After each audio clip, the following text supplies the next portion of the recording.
Celtics preseason coverage is presented by 24autogroup.com, 11 locations across New England. The Jrue Holiday era in Boston officially began today. After participating in his first practice with the team, Holiday and Celtics brass met the media in a press conference this afternoon.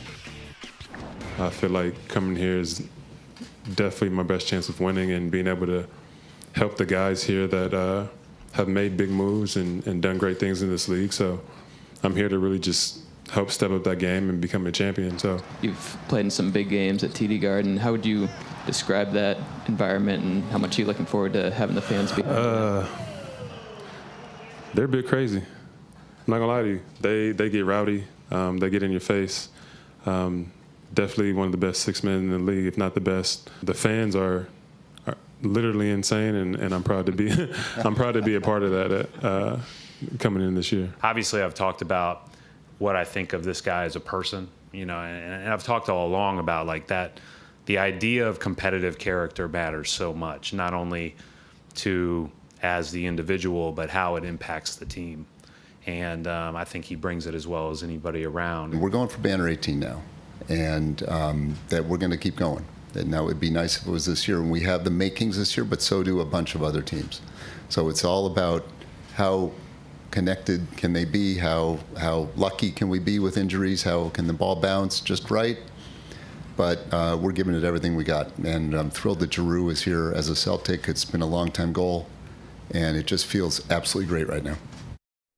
Ooh, a lot of smiles down there today. Eddie, House, Amina Smith joining me now. So off camera, Eddie asked me if my glass, which is usually half empty, is half empty or half full today. And I said, Eddie, it is. It's, when you you get a drink at the bar and it's in a martini glass and it's right up to the top and you got to be real careful because it's so full it's going to spill. That's my glass, Eddie. Right That's my glass. That's pretty full. I am high on this Celtics team, but should I be this high on the Celtics team just because they added Jrue Holiday? Yeah, it's not only because they added Jrue Holiday, they also added Kristaps Porzingis, right? They added some other pieces that could fill in, coming in for some depth. But you look at the top six players that they have, and for the most part, in the playoffs, you're only going 7, 8, possibly 9 deep in the playoffs.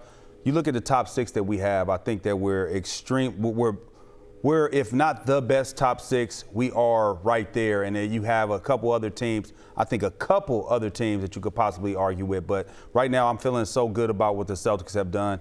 Jrue Holiday is a guy, our perimeter defense is going to be impeccable. Your cup runneth over. My cup runneth. Everybody's cup runneth over. I mean, I look at Jrue Holiday, and I said this on Sunday, that he's a needle mover for this roster. I mean, you listen to him today, he talked about what he wanted to do, which was service this team, talking about service to Jason Tatum and Jaylen Brown and making them better out there on the floor. But then also Jrue Holiday is an offensive threat. He averaged 19 points per game last season for the Bucks, but I look at him also as a true playmaker. I think we looked at Marcus Smart. He was trying to fill in that role as a point guard. Now you have a true point guard in Jrue Holiday that can be a floor general and kind of help out Jason Tatum and Jaylen Brown. Also on the defensive end, he adds as well. So, I mean, your cup has to run over with the addition of Jrue Holiday, because I think that takes the Celtics over the top to get a championship. Yeah, fair or unfair, Eddie, to build on Amina's point, I kind of look at Jrue Holiday and I see him as like a less volatile Marcus Smart. Someone who is, he plays well defensively and he doesn't always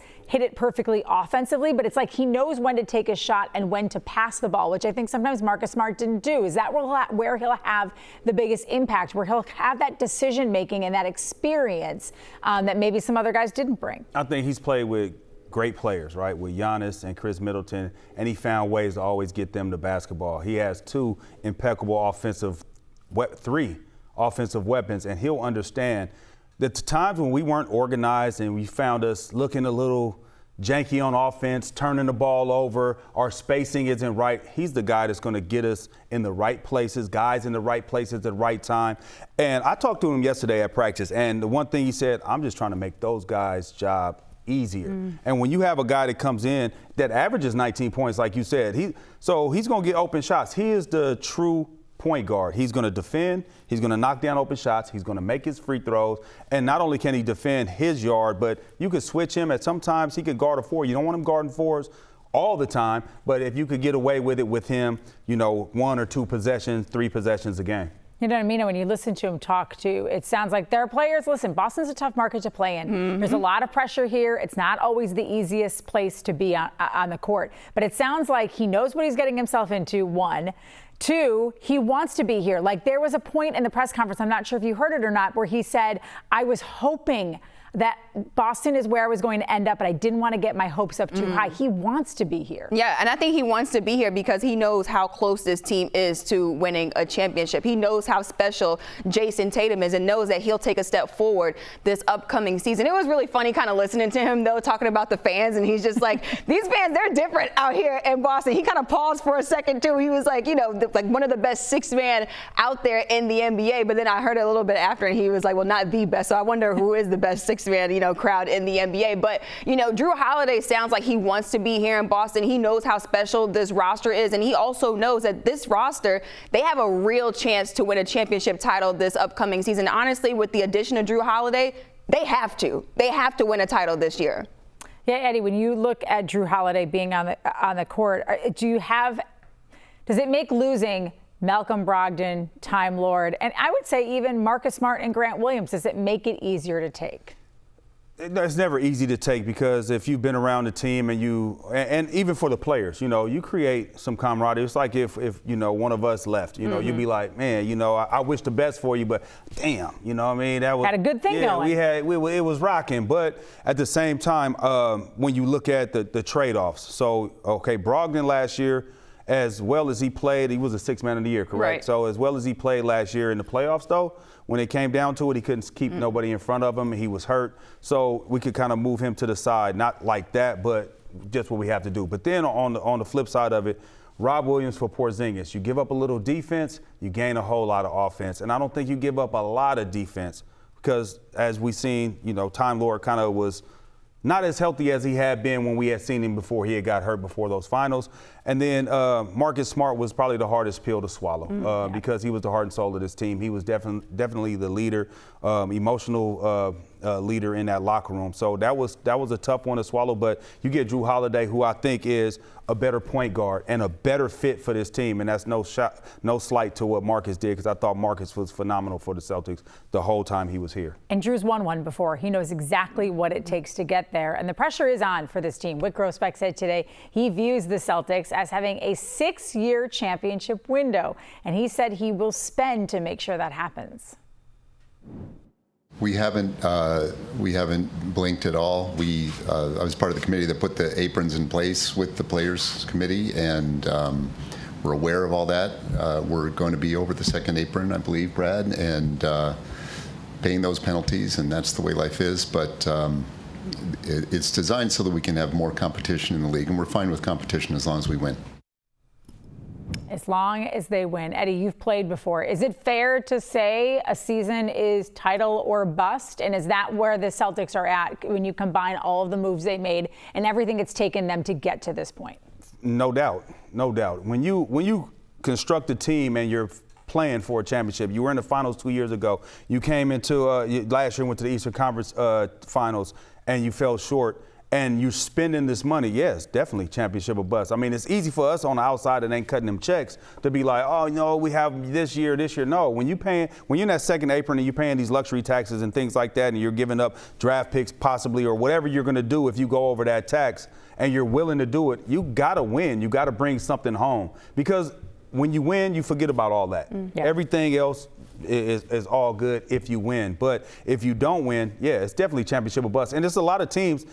Not a lot of teams. It's about 4 teams that have that same mentality. Yeah, and I'd also say, I mean, like, when he talks about that 6-year window, to me, that's if you win in the next year or two. Right. Because if you go another couple of years and everything you try doesn't work, what keeps, in the NBA the way it's working today, what keeps Jaylen Brown and Jason Tatum here and not having a wandering eye and say, you know what? The situation is better in fill-in-the-blank city. Well, let's be honest. If the Celtics don't win a title this year, we'll be back here having the same conversation about Jason Tatum wanting to go somewhere, Jaylen Brown, after, you know, his Supermax deal, after that 1 year, wanting to go somewhere else. So it is really title or bust for this group right now. But adding Jrue Holiday, Trenni, I think that's the biggest thing. That's where you say, okay, now we're adding a pivotal piece in order to get these guys over the hump. And isn't it nice to have a team that actually spends money so they can win games and win championships? Maybe the Celtics being the only team right right now in Boston doing that. So hopefully they get that title that they've been spending money for. And it seems like they actually know what moves to make to get closer to a title. Maybe some other teams should kind of take some notes. Yeah, maybe. Are you watching? Eddie, what is this team's window? Well, I look at it as like 2 years to 3 years max.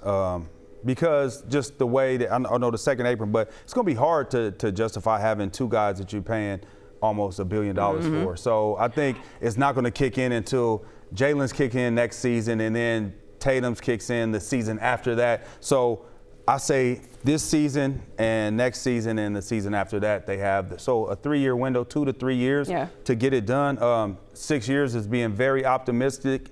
And I mean, you should be. If you're paying that money, you better be optimistic in what you invest in your money in, right? So I'm with Wick, what he's saying, and I understand they're going to make the necessary moves to constantly be competing. But realistically, I think with this group, it's a 2 to 3 year window. Yeah, when you put it all together and say $1 billion for 2 players, a lot of money. It's hard to wrap my brain around. A lot of money. A lot of money. Stick with NBC Sports Boston for complete coverage of the Celtics all throughout the preseason. It is presented by 24autogroup.com, 11 locations across New England.